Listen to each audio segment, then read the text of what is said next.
Right, it's 11:30, so we're going to kick off. Thank you everybody for joining us today for a discussion on the new briefing note released by the BCO called Thoughts on Lifts and Escalator Design and Operation After COVID-19. This document will be available on the BCO website as of today's date. We are here for about an hour today with the discussion planned for about 45 minutes. You're all encouraged to challenge the team with any questions which you can enter during the webinar, and we hope to discuss as many of these in the last 15 minutes. Right, my name is Megan Royston. I'm a principal at Adamson Associates International Limited. We have offices here in the UK, affiliated offices in Canada, New York and LA. We specialize in executive architectural work, which has enabled us to be part of teams delivering over 20 million square foot of completed buildings in London, including the Shard with Renzo Piano Building Workshop and 20 Fenchurch Street with Rafael Vignoli, and a number of high-rise buildings in Canary Wharf. I'm a member of the British Council of Officers Technical Affairs Committee and contributed to the BCO Guide Specification. I'd like to introduce you to our panel today, starting with Neil Pennell. Neil is Head of Design and Innovation and Property Solutions at Landsec. Neil is also Chair of the BCO Technical Affairs Committee and an editor of the BCO Guide to Specification. Peter Williams, who is Stanhope's in-house technical advisor. He's a member of the British Council of Officers Technical Affairs Committee and co-editor of the BCO Guide to Specification and the Guide to Fit Out. Paul Burns, Director of D2E International, an independent consultancy specializing in vertical transportation and facade access engineering. And lastly, Stephen Truss, Director and Head of Vertical Transportation at WSP. Stephen has been in the lift business for 41 years and has worked for Otis and Coney before joining WSP. Right, just to set the scene for the discussion before we open it to the panel, I believe this pandemic has been the largest social challenge of our lives, and while we are mostly adapted well to working at home for the last almost 5 months, we're now faced with the challenge of how to return to the workplace safely. Like most offices, we at Adamson's undertook a staff questionnaire to returning to work, and the outcome revealed that opinions are generally split between those who crave the social interaction and learning environments of an office, and they want to return as quickly as possible, and those nervous of contracting the virus by returning to the office. As the government is now encouraging us all to return to the workplace, we must address how to do this safely. Vertical transportation is a vital contributor to office buildings, especially in mid and high-rise towers, in moving people quickly through the building at arrival, departure, lunchtime, interfloor travel. While the response to the pandemic is to socially distance, wear masks, avoid touching surfaces in the use of vertical transportation, and in fact the whole journey from entry in the ground floor to a person's desks, we have the challenge of making people feel safe and encouraging them into these small confined spaces as part of their daily routine. The briefing note explains the effects of social distancing on vertical transportation and proposes solutions based on reduced demand and considerations to amend installations. It is a further development to the earlier BCO publication, Thoughts on Office Design and Operation After COVID-19. What is interesting for me as an architect and a business director working on a number of high-rise office buildings is the challenge that COVID-19 has presented to our profession, both in terms of encouraging people back into the workplace in existing buildings, but how the pandemic influences our future decision-making on our emerging and future office designs. The viability of developments rely on building efficiency with emphasis on the most achievable net to gross ratios, which means that we can't simply introduce more lifts, widen lift lobbies, or any other knee-jerk reaction to the pandemic. But you haven't come here today just to listen to me. So my first question to Neil, starting with the subject of getting people back into the workplace and the importance of recruitment and staff retention, what management measures are you seeing or suggesting to give people the confidence to get them back into the workplace, in particular using the lifts and escalators? Okay, good morning everyone. I think we have seen a lot of good advice provided by a number of institutions in the UK, the Chartered Institute of Building Services Engineers, in Europe, there's institutions there, and guidance from the government as well in terms of how we can address the issues of using lifts safely. essentially the benefits, if you like, in terms of lifts compared to other forms of mass transport is the time that you're in a lift is very short.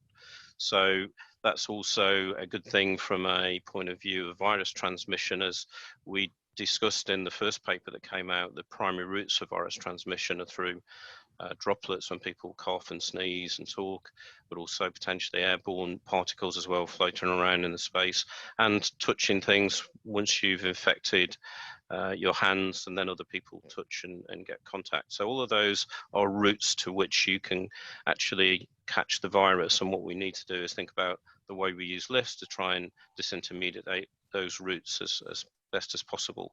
So one big advantage in terms of the use of lifts is they're only for a short period of time, and obviously the time you're exposed close to somebody who potentially is affected is also part of the equation of the likelihood that you yourself may be at risk.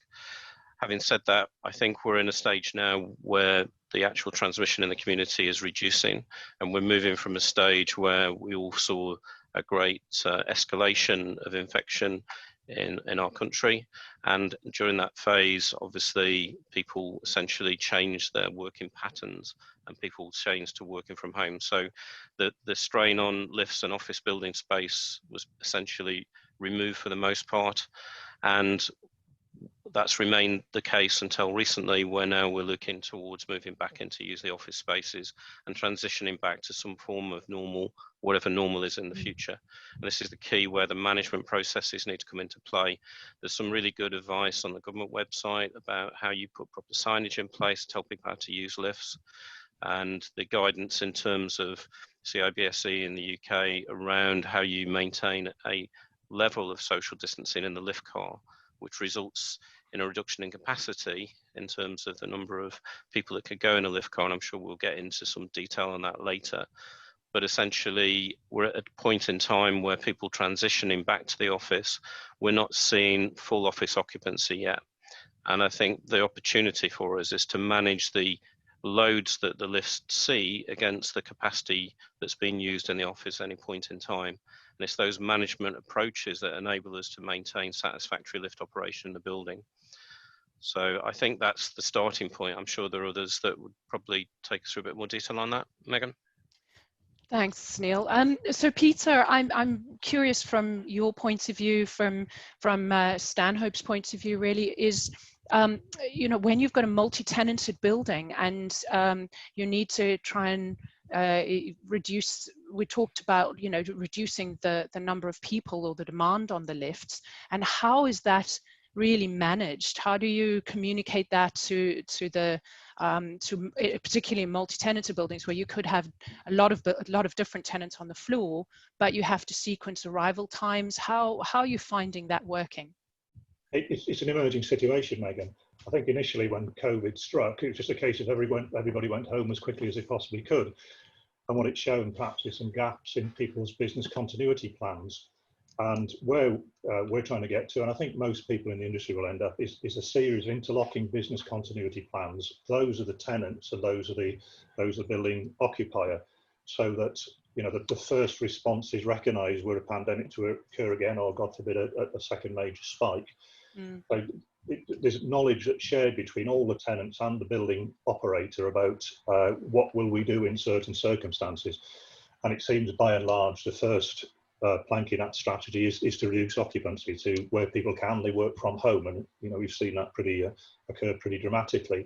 Thereafter, it's a case of managing the transition of return to work, and it's largely by negotiation, but I guess some of this might end up in people's leases at some point about how the return to work will be managed. In practice, I think mainly because it's been such a serious situation, most people are behaving very, very reasonably about it. So only those people who need to go to the office go to the office. And I would say that probably the first hurdle that people have to cross before they get to the office is certainly London, is public transport. And there are many people, I suspect, who might feel more secure at the office if they didn't have to travel by the tube or bus en route. Having returned, these issues about management rather than product change, because you mentioned the expression a knee-jerk, and I suppose there is a temptation to say we instantly need more and bigger lifts, let's keep people separate. But God willing, you know, this will be a relatively short period of pandemic, and anyone in the future we would hope will be relatively short. And investing a lot of money in new kit, as you mentioned, was going to eat space, it's going to increase costs, and very significantly nowadays it's going to embody more carbon as well. So the measures are really around management. And I guess if you imagine the user journey into a building, it's about who arrives, and that's where the first management comes about. What sort of proportion of the staff do we expect to see? You know, at the moment, and a lot of this is anecdotal, I grant you, but you know, there's in the region of larger scale return to work maybe being around about 20% of the headline occupation. There's things like staggering the return to work, and I've seen various measures of A and B type shifts, or even people allocated to quarter-hour slots, so that queues then that form, or should they form, could be managed through reception into the lifts. So that's very much a soft kind of management approach to things, rather than bursting into technology or more equipment. Thank you. That's sorry, Paul. Just wanted to that point, and the points that both Peter and Neil have made. I think lift design to this point, in terms of lift system design, the VT system in the building has been very much directed towards personal convenience. So we talk about average waiting times and arrival times for the individual arriving at the lift and then getting to their destination. And I think if this pandemic and the national, well, even the global response to this pandemic has shown us anything, is that as a species in times of crisis, we're very good at putting aside, or generally very good at putting aside, the need for personal convenience for the greater good. And I think in this kind of transition period, as we're going from the immediate response to the more medium-term transitioning back to the office, back to normal, there will be a responsibility for both management and tenants to leave that personal convenience, need for personal convenience, to one side in favour of just being able to be moved safely. So the convenience takes a back step to allow for safe movement of people through the building, by which I mean waiting times may become longer. Tenants and individuals may be asked to wait longer and queue in lobbies or outside the building to allow for that smooth flow of people through the building. Right, that's a really good point, actually, because we are seeing, you know, even in the emerging development that we're doing, is one aspect of that is to try and get a through flow through the lift lobbies, particularly at ground floor, so you can have one way in, one way out systems. So you can see these things starting to reflect themselves in new development thinking. But you know, one other thing that was playing in my mind in reading the briefing notes was, you know, we all acknowledge, or the WHO have acknowledged that, and Neil picked on it earlier, that the COVID-19 infection is airborne. Particularly. So good ventilation is something that we're looking at, not just for the lift, but holistically through the building. And it is this perception that you're in an enclosed shaft, you're in an enclosed lift, so you don't have this good airflow. So I'll ask Stephen this question is, what measures should we be considering in existing buildings to potentially help with this, either perception or actually what we physically should be thinking about doing? Okay, thank you, Megan, and good morning, everybody. I guess the two things I want to sort of talk about around that issue. The first one is that the lift services in buildings are actually very good. The amount of time that people or the passengers wait is nominal, and the actual amount of time you spend in the lift on a journey going up on the building or coming down is also quite low. So the amount of time you actually spend in the lift car is low. The amount of time you spend in the lift lobby is also quite low. So it's a fairly safe place to be. Experience is showing that the air inside a lift car, even with the doors shut, is fairly clean air. The air is being refreshed in the elevator car quite often. Every time the lift stops to the floor, the doors open, air is naturally coming into the car. When the lift's in transit, it's moving, it's scooping air from the shaft. And the air inside the elevator shaft, generally speaking, is fairly okay, providing the actual elevator shaft is ventilated. So that's key. So in general terms, existing lifts, new lifts, the air inside the car is quite good air. However, as soon as you put people inside the elevator car and they're in close confines, you have to try and deal with that. So there's lots of things about how you stand in the elevator car. I'm not quite sure that I would like to stand facing the back of the car and not seeing where I'm going or stuff. I'm not quite sure about all of that at the moment. However, what I do know is that people have become very patient with queuing for elevators and letting people go first at the moment. So that's quite a nice thing to see. What you can do for the air inside the elevator car is some simple things, which is a lot of new lifts have ventilation fans inside the car. Glass lifts often have air conditioning inside the car. So that's replenishing the air or cleaning the air. That's a really good thing to do. And in the medical industry, you know, we're using ultraviolet light to clean facilities. Particularly that's happening in theatres, where after the day the theatre goes into lockdown and it gets blasted by UV light. And you can add those sort of devices retrofitted into the fans or with new fan systems, where you're both cleaning the air to take the particles, molecules outside of the air itself to clean them, and also using light sources to try and zap bacteria and unpleasant molecules at the same time. So hopefully the air inside the lift car generally is pretty good to start with, but you can take some measures to make it even better. So it's really interesting that you mentioned that, because you know, working on or dealing with our North American colleagues and in our North American offices, a lot of the consultants are recommending UV cleaning, and to me it's a little bit of a mixed bag, and I'm not 100% sure how effective it is, or you know, whether it is a viable solution, and wondered what experience you guys have in the UK as to introducing a measure like that. Paul, do you want to take that one? Yeah, happy to, Megan, thank you. So the use of UV in vertical transportation in the UK is not widely used. There's certainly been some interesting products advertised and launched since the COVID pandemic started, particularly in terms of sanitizing escalator handrails and using UVC in particular to achieve a level of cleanliness whilst the machine is in operation. I think there's a very good article in the CIBSE journal, the most recent CIBSE journal, about the use of UV light, UVC, in terms of sanitization and a germicidal reaction for lift cars and other smaller spaces, office spaces, and so on.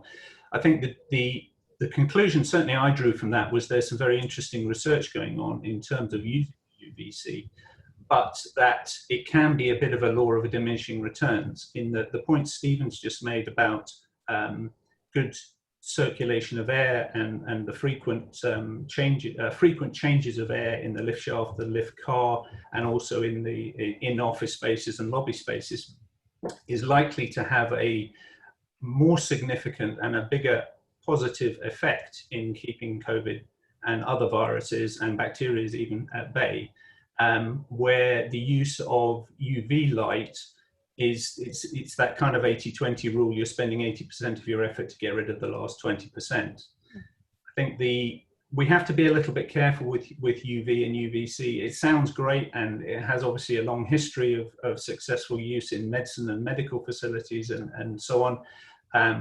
But obviously, the way it works is it destroys the DNA of the virus. Well, we have DNA too. So we're vulnerable to the negative impacts of UVC in terms of eyes, skin, etc. So we have to be a little bit careful about how it is deployed and how it's used. Lift cars would need to be completely empty if they were going to be sanitized or exposed to UVC light for any length of time. I think there is certainly interesting research into the use of UVC in lifts and escalators, but it is perhaps just one tool in a very large arsenal, of which other less intrusive, less expensive methods might have like air changes and good ventilation might have just as positive, or if not more positive effects than fitting UVC light all through lift cars and escalators. Right. No, thank you for that. Sorry, Neil.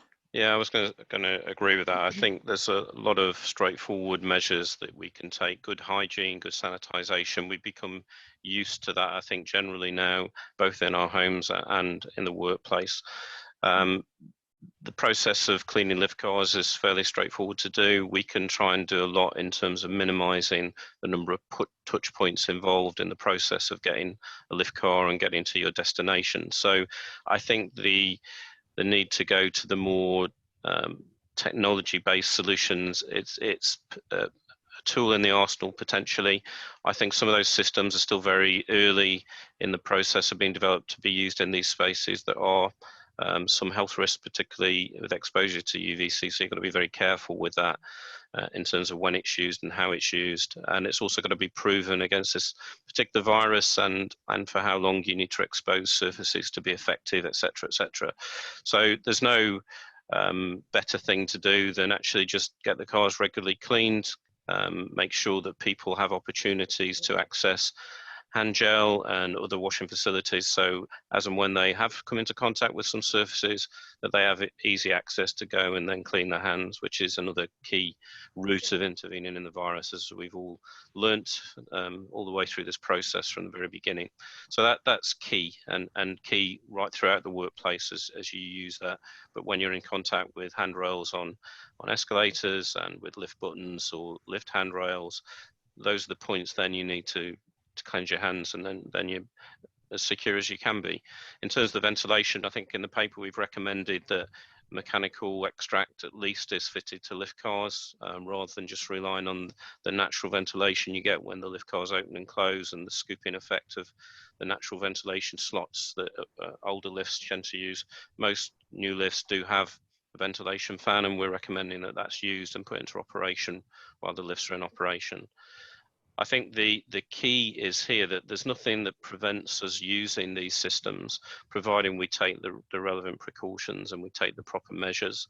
As Peter's spoken about, controlling the capacity available against the arrival rate of the people in the building is key, and that's going to vary over time. Obviously, we're in a period at the moment where we're probably seeing levels of occupancy of probably less than 25% in buildings, but that is going to grow as confidence returns, as the schools go back, as the actual transmission rate in society falls.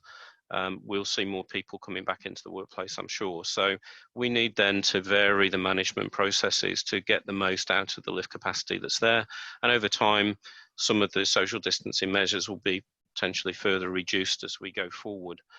If we go back into another sort of semi-lockdown period or localized lockdowns, you have to vary your approach to suit, and businesses and building operators will have to manage that process.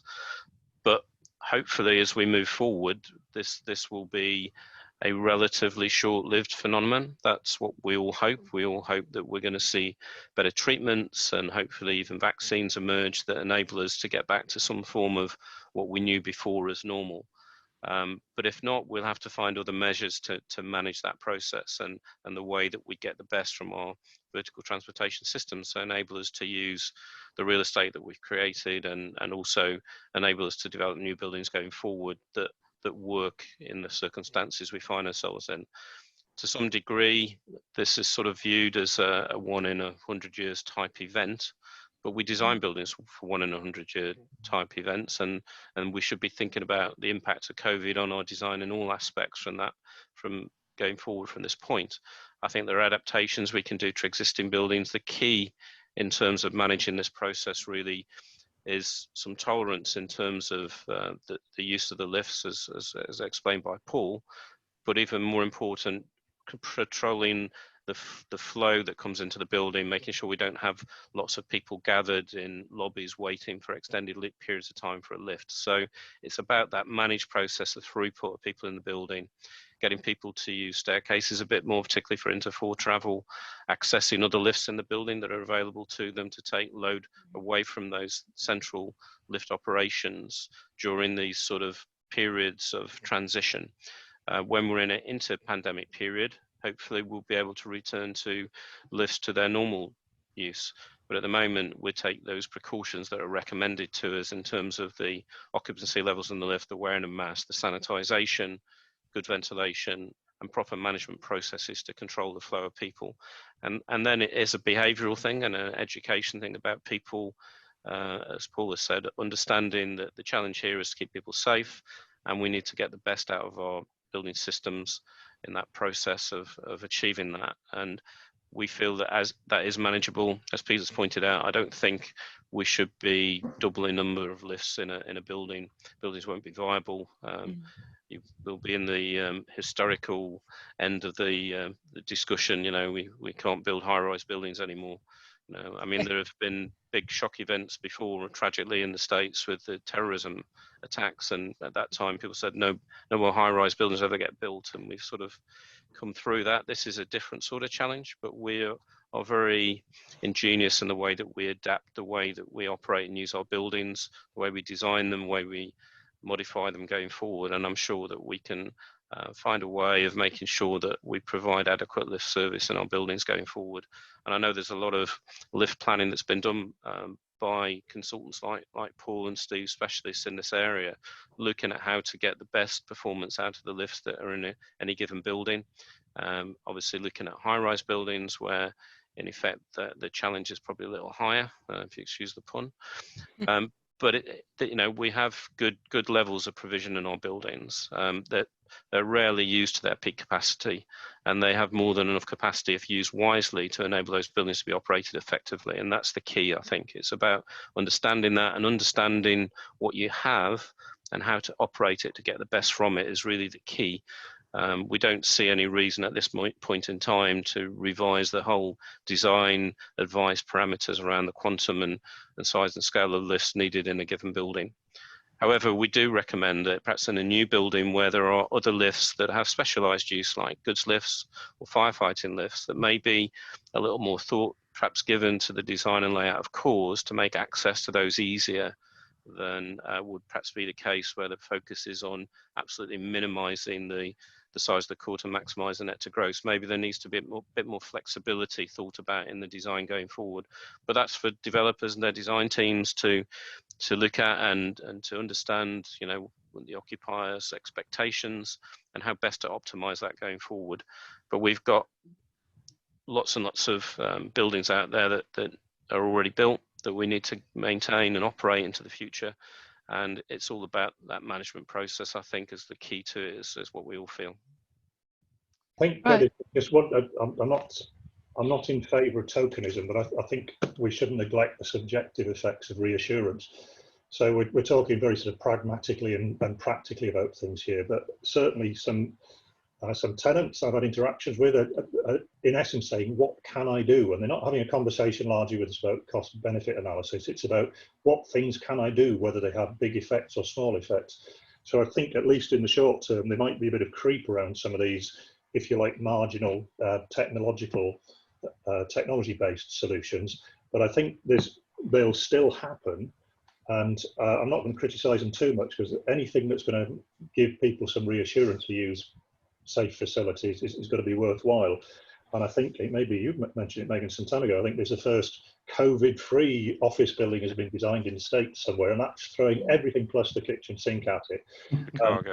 From a commercial perspective, if that's helping let the building and if it's making its users feel more safe in going to it, I don't know. That sort of functional aspects or not, I suspect we might see some more of that. Good point. Paul, did you have something to add?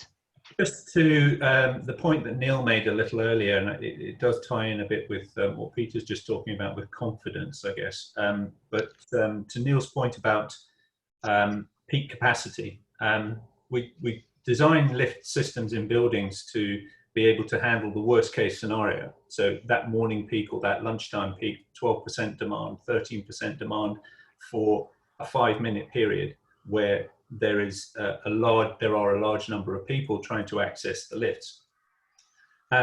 In this circumstances we're in now, where we don't have that population in the building anymore, that peak capacity is right down in terms of absolute numbers of people trying to access lifts. And there are measures being used at the moment in terms of the time separation of tenants arriving at buildings to be able to flatten down that peak curve, which then allows the lifts or the lift system to cope better in terms of a total journey time and in terms of being able to move the volumes of people through the building. It allows the lift systems to work much better. We've done a bit of work with some clients and tenants who are trying to stress test, or rather they're planning a return to work policy or a return to work strategy over the next 3 months, and they want to stress test that and stress test the lifts to see how they will respond and how they will cope. So the lift capacity, as suggested in the paper, is much reduced. They've gone down to 3 people per lift, and they were looking to introduce or include a population of between 15% initially in the first month, then 20%, then 25%. And the work was about how would the lifts respond. Well, in terms of our traditional metrics, average waiting time and time to destination, they really don't change very much, because the demand for the lifts, the number of people actually calling a lift, 3 people per lift, is not very high. What tends to happen is that the bow wave and the bottleneck gets pushed further back. It gets pushed back into the lobby where we have people waiting, and then back before the turnstiles, and then back out onto the street outside the building. And that's where that level of management needs to come. So in terms of measures, and it's getting back to the very first question that you asked, Megan, in terms of the management measures, it's about Peter's point of giving confidence to the tenants and the workforce who are working in the building that their journey to work will be safe and controlled, and distancing will be maintained, and sanitization will be provided, so it makes it an attractive place for the tenant to come back to. But there, and that's achieved through, I suggest that's achieved through fairly low impact measures of trying to flatten that peak curve by time spacing how people return, and by controlling the flow of people through the building and through the lift lobbies in those means. Right. Stephen, you had something to add? Yeah, just to re-emphasize Paul's message, really, that the elevators, because we design for peak performance, as soon as we reduce the flow of people using the elevators, so there's less people in the car, by definition, the elevators are still going to provide a good service because they're moving more, moving less people. So there are lots of exercises going on where existing tenants and property agents are looking at the buildings to look up the measures they're taking and how the lifts are performing. So that's going really, really well. The next issue, of course, is how people interact with the elevator. So if we're controlling the queue of people into the building, and the elevators are coping pretty well, it's how the human actually touches and puts calls into the system. So for people who are lucky enough to work in new office buildings where we're using destination control systems or hall call allocation, and each manufacturer has their brand name for that control system, in a sense, you don't really have to touch buttons to operate it. Normally your swipe card, or when you go through the speed gate, you're interacting with the elevator, it knows who you are and where you're going to. So generally speaking, that's a touch-free journey. So that's really positive. Obviously on older lift systems where you have 2-button control and buttons inside the lift car, you do need to put a call in. Or if you work with the manufacturer, there are ways that the lift can go into a shuttle service, a simple program where it's stopping on bus stop service, so that helps. So I guess it's anything we can do to minimize the touching process inside the elevator car is a great benefit. But generally speaking, the elevators will perform with fewer people in the car and a reduced arrival rate.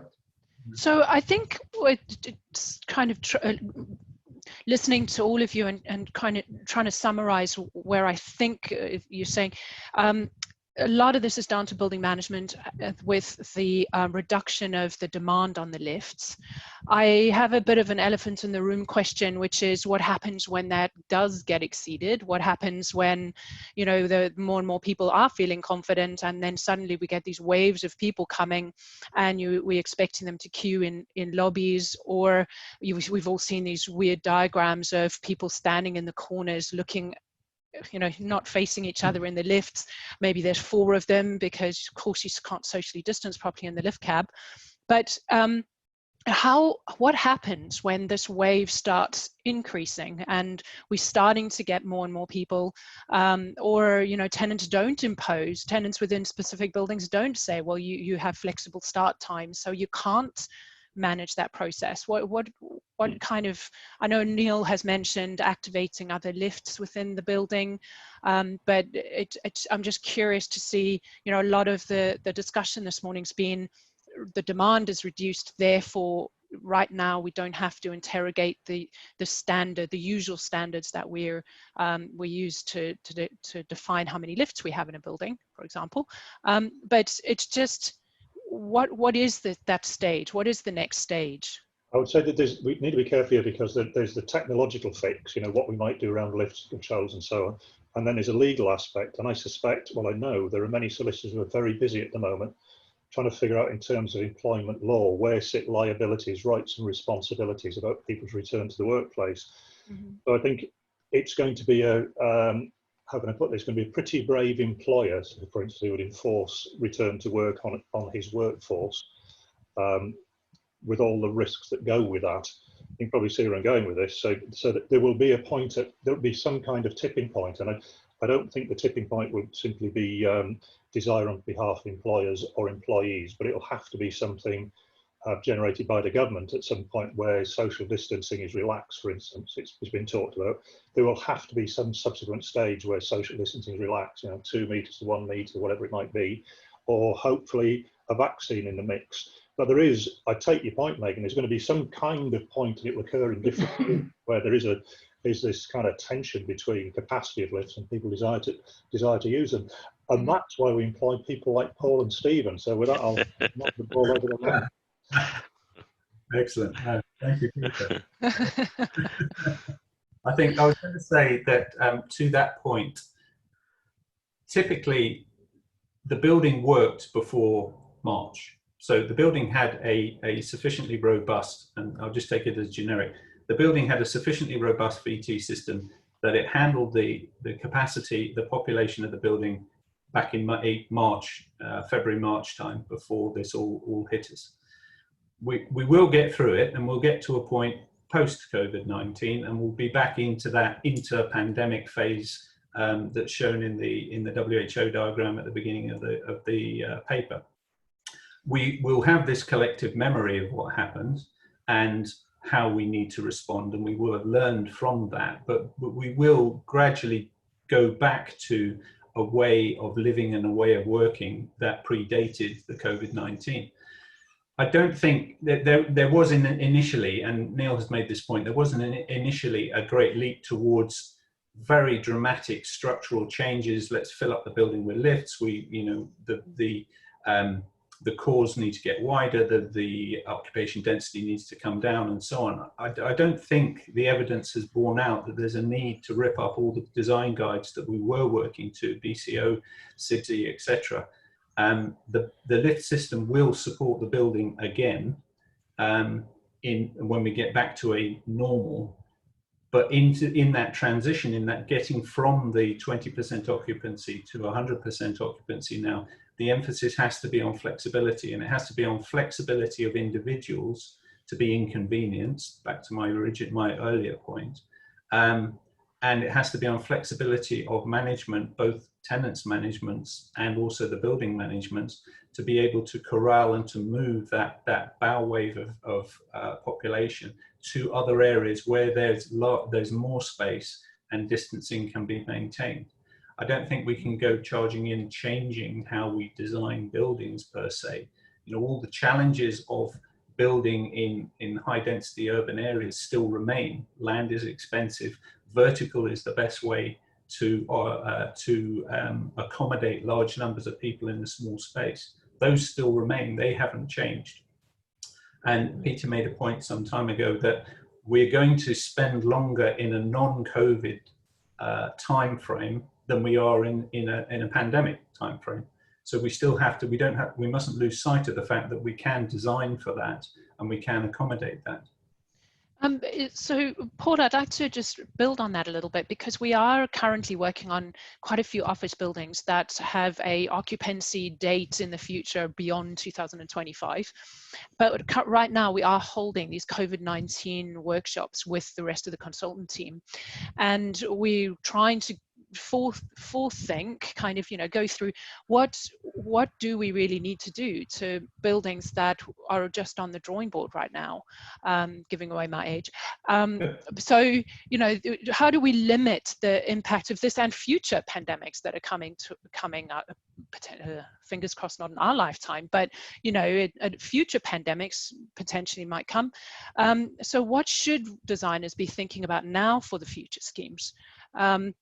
Stephen, I'm going to throw that one at you. If you've got any ideas, I know, just before I do that, I know some people have mentioned, you know, wider lift lobbies. We've spoken today about that not necessarily being the right thing for the building efficiency. We've spoken about one-way route systems, more access to stairs, but is that the kind of, are there more things we should be thinking about in your experience? I think the answer sits with a raft of different solutions which we bring together in a more cohesive sort of basis. At the moment, the buildings, the financial success of a building is very much based on the net to gross ratio, and therefore how much space there is left for people and how much revenue you can produce on that space. So as soon as we try to make the lift shafts bigger to get a bigger lift car inside, or increase lobby sizes, people generally, or the design team, so we don't really want to be doing that. However, I think quality of buildings always sells. And in a sense, if you've got a really, really good office building which takes into account some of these issues, they will proceed. Lobbies are a space of arrival. They're supposed to give you some kind of a wow factor, rather than just be a functional place where you enter and go into a lift. So providing that lobbies are being designed, or the reception space is a nice area which people could wait if they had to. We obviously don't want them to wait, but if they had to, they could do. We think the days of lift lobbies being the absolute minimum, maybe we could just put 100 or 200 mil on the lobby deck to make movement of passengers a bit easier. We know for office buildings that lift cars should be wide rather than deep, and that allows people to access and egress the lift car without doing the moving through a traffic of people inside the elevator car. We always, in a sense, when we're doing the calculations and the solutions, we're going on the absolute minimum, and maybe we need to look at, well, what could we do if we just increase the lift sizes a little bit, or made the cars a bit quicker to increase journey times? Because as soon as you do that, there's a price issue. But I think it goes back to the quality of a building and the successful lift solution. Elevator controls are developing all the time. All the major manufacturers have apps for mobile phones, so you can call lifts or press them on the call stations independently. Some people say that it knows when you're in the building or when you're approaching the building, and will send the car to you. Okay, we can explore those things. But I think there's practicalities insofar that new buildings, let's put those feature stairs in between floors. So when you have a multi-tenanted building and that client's taking a cluster of 2 or 3 floors, you've got easy connectivity by stair to enable that. We need to make sure that elevator systems can respond to that as well. So it gives ultimate flexibility on control systems. So I think there's lots of things we can do, but it's like most things in life, it's bringing together the practical, easy, low-hanging fruit together, and some of those applying the technology solutions which are out there and bringing it together as well. Very good. Sorry, if I can jump in, I think Stephen's point about obvious and attractive stairs for interfloor travel is a really good one. I think certainly in high-rise buildings, large lift systems, double deck lifts, etc., are very good at moving large numbers of people generally in the same direction. So a morning up peak coming up and a down peak coming down at the end of the day. Where they start to struggle is that interfloor traffic. And that also leads into a question about if you've got a large double deck lift system that is moving very few people mid-morning over a very few number of floors, is that entirely energy efficient, and other questions to do with sustainability and carbon and so on. So that emphasis on enabling designers and architects and so on to put in interfloor staircases, soft spots, for example, for interfloor staircases between tenancies, demises, I think is an extremely good point. And that is perhaps an area of emphasis that would be beneficial in the future for new build. Great, thank you. I'm just running through some questions that we've got quite a lot, which is great to see. I'm going to pick on Alan Cronin because I know him well. He's asked a question saying the existing building stock is very robust, say 1 Canada Square, where pre-COVID during modernisation appeared to have few, if any, issues with the lift out of service as part of the modernisation, and that was designed to a lot less dense occupancy than current design. Sorry, should we be looking more like those from Singapore who see this as basically the latest infection as opposed to one that will pass and we will basically be back to where we were? It's likely to come back to the latest version will come. I would hope that a test or trace system come in live sooner or later, but we need to design for flexibility and local lockdowns.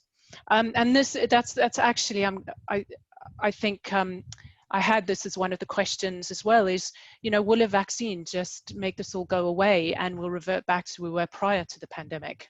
Peter, what are your thoughts? It might do in the short term. I mean, at the moment, we've got one data point and we're trying to plot a curve through it, which is not very representational. As we've talked about, I suspect most of what's going to happen is you're going to regress to the mean. It will tend back to what we've done before. What I do think is changing is, we're an increasingly global population, and for that matter, an increasing population. And so the likelihood of epidemics, disease starting epidemics and becoming pandemic, the global effect, is probably greater. And I can foresee nothing more than intuition, I can foresee the sort of position where we end up with have been in Southeast Asia, for instance, where it just becomes not exactly a matter of course, but something that's not unusual. And we've all seen this, if you go to China, Japan, and places like that, for many years, people have been wearing masks, and that's just been accepted as a norm. I think they have a different attitude to health and well-being in that they want it just as much as we do, but I think they probably recognise and respect that there's a greater sources of infection, a greater number of them. So I guess if there's something that's going to change for us, it will be that. Rather than saying this is once in a generation as an event, it's hopefully is once in a generation, but let's not write off the possibility of there being a COVID-25 or a COVID-30 or something. Wow. I think also picking up on Alan's point, the systems that we have in buildings are very robust. They often, your lift goes out of service, this buildings still work. So there is good capacity in them. I think the other thing that behaviourally people have worked from home now for some period of time, I think employers are probably going to be that much more flexible with their approach. People are going to, change their journey times. Not everybody's going to aim to get in the same time. We've already seen a flattening of that over the years, more flexible working. I think that will increase now. So I think that the arrival rate of people at a particular point in time will be spread over longer hours naturally. People will work from home on some days, they'll work in the office and others, and to some degree that will naturally balance out the capability that we have in those buildings. Again, with a bit of tolerance around perhaps, if there are busy times, people will be prepared to wait that little bit longer. The key is managing the flow through the receptions and lobbies and making sure that that's managed well, and we don't get people backing up into those spaces. And as I said, I think that we do have good levels of design already built into our buildings. They cater for to some degree what seem to be the highest use those buildings will be put to, and for the majority of the buildings, the majority of the time, the actual occupancy and use of buildings is less than that. So there is inherent capacity in those systems to deal with these sorts of issues, even if lift car capacity itself, during the periods where the controls need to be in place, does reduce their capacity. Stephen, you had something to add? Yeah, it's just following up on Alan Cronin's point about Canary Wharf, 1 Canada Square. And that was a building built in its time. And it's a good example of something that's not built to the minimum standards. In a sense, it's got 4 entrance points to get into the building, not just one.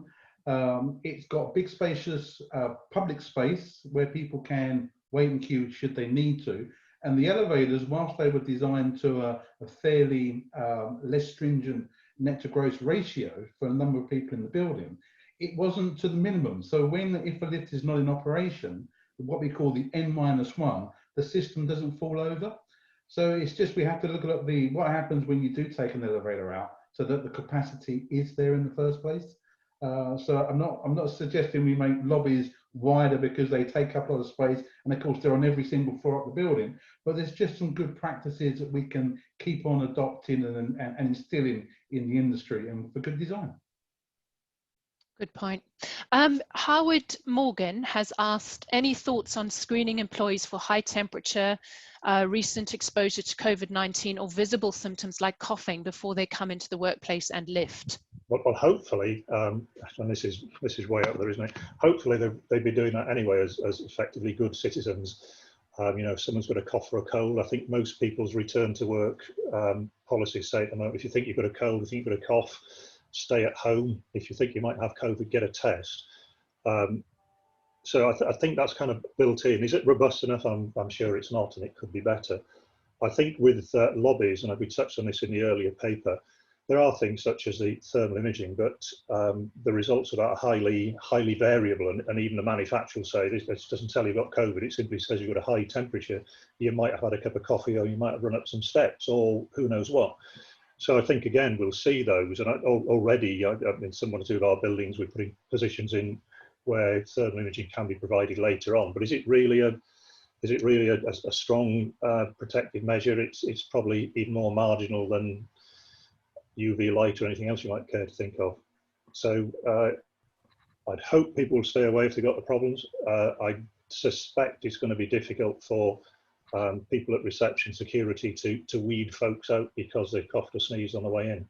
I'm not intending to belittle that either. I think people run a mile from somebody who's coughing and sneezing next to them, but I guess it's a matter of extent. Mm-hmm.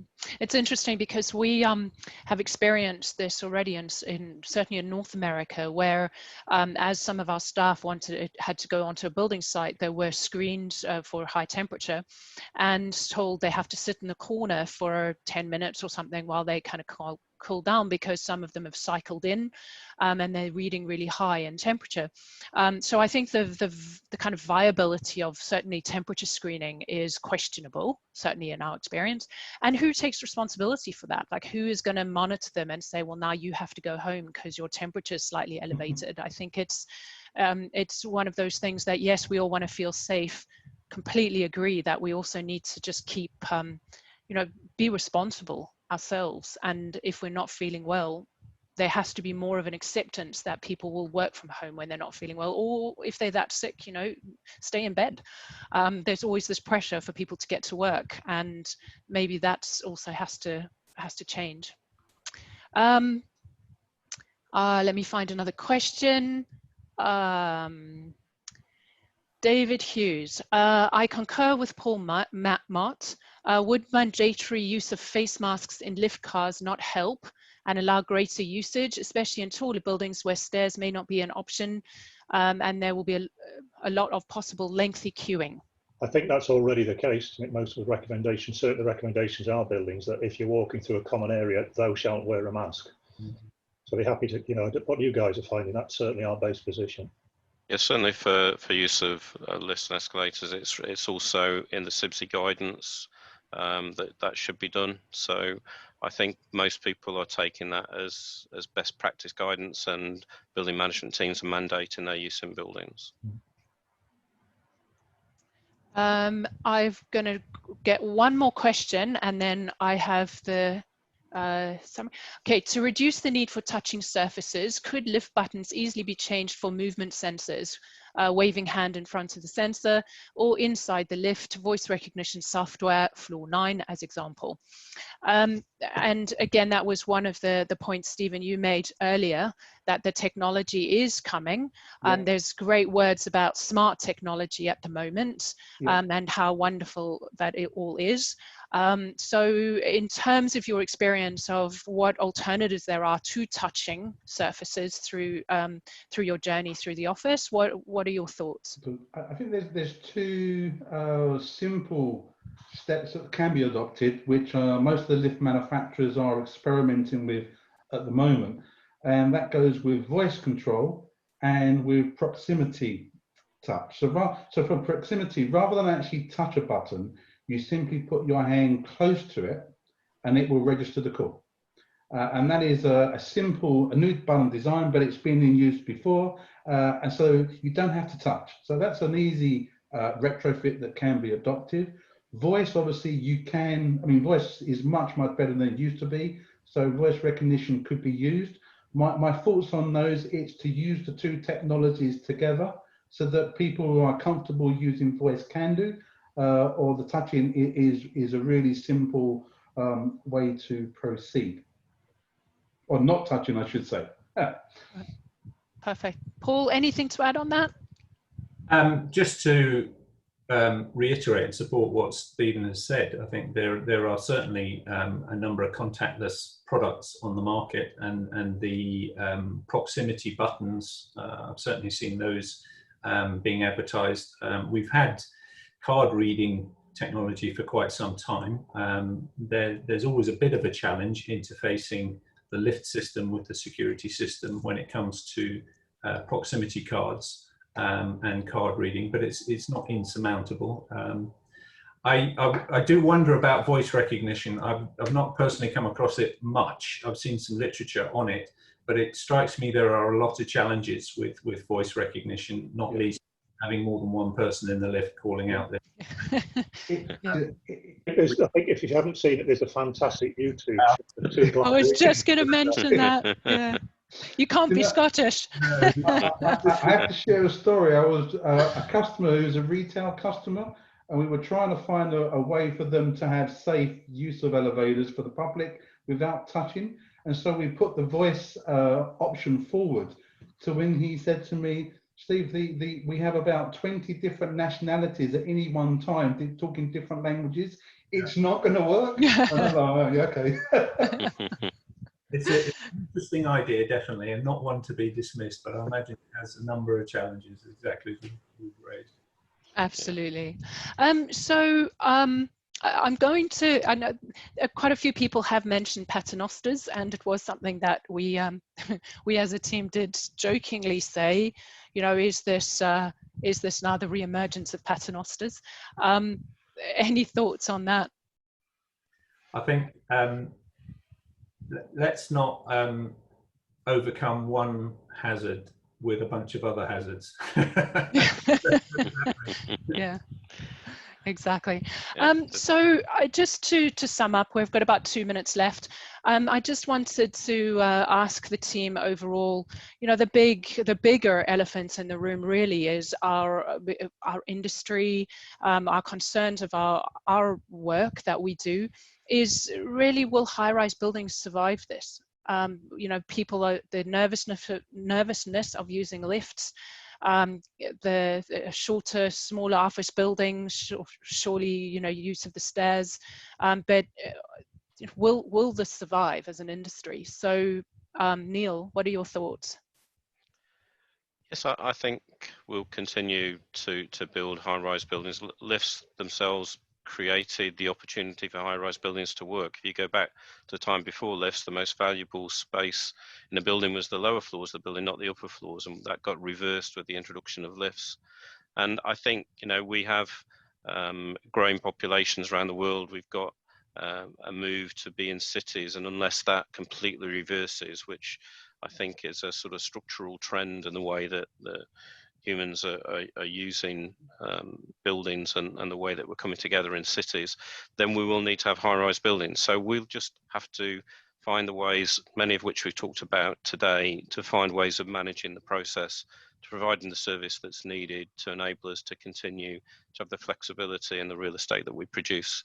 But there's no substitute for good design, and we've got some fantastic design professionals and industry providers in the UK. I'm sure that in every challenge there's always great opportunity, and that's certainly the case at the moment with the challenges we face from COVID.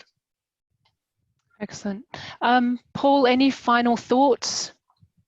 I think certainly the high-rise office has a place, has a future for definite, and going back to the points I made earlier about vertical is still the best way for dealing with large numbers of people in limited space and high density environments. So in that respect, yes, there is definitely a future for high-rise office. I think at the moment we are reacting, and as this conversation and this webinar has shown, it's thrown up a lot of very interesting, good ideas about how to deal with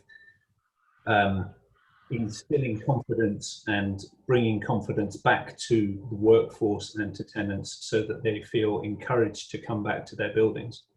And I think if nothing else, the BCO as an organisation has a unique opportunity to gather up those ideas, perhaps in the 2024 publication of its guide, to gather up those ideas as things to be considered for future buildings. Excellent. Stephen, any final words? Yeah, just two quick ones really. One, I think as the human race, we as people want to be with people and want to interact with people, and therefore the first question is there a future for offices? I think the answer is definitely yes. I think the second question is about tall buildings. Well, the only difference between a tall building and a mid-rise building is its height. The elevator performance, as in terms of waiting times, are the same. It's just that the lifts are much quicker to get people up to the vertical heights. So in a sense, it's a relatively short period that you wait for an elevator and you're actually inside the elevator. So I think if we can adopt all the things that we're talking about, we're in a good place to go forward. Excellent, thank you. Peter? You just coughed then, Peter. I don't think actually I think with population growth as it is, there's no sign of that stopping really. I think that density is the name of the game. We want to be together, we want to be in cities. If we don't build tall in cities, then we're going to promote urban sprawl.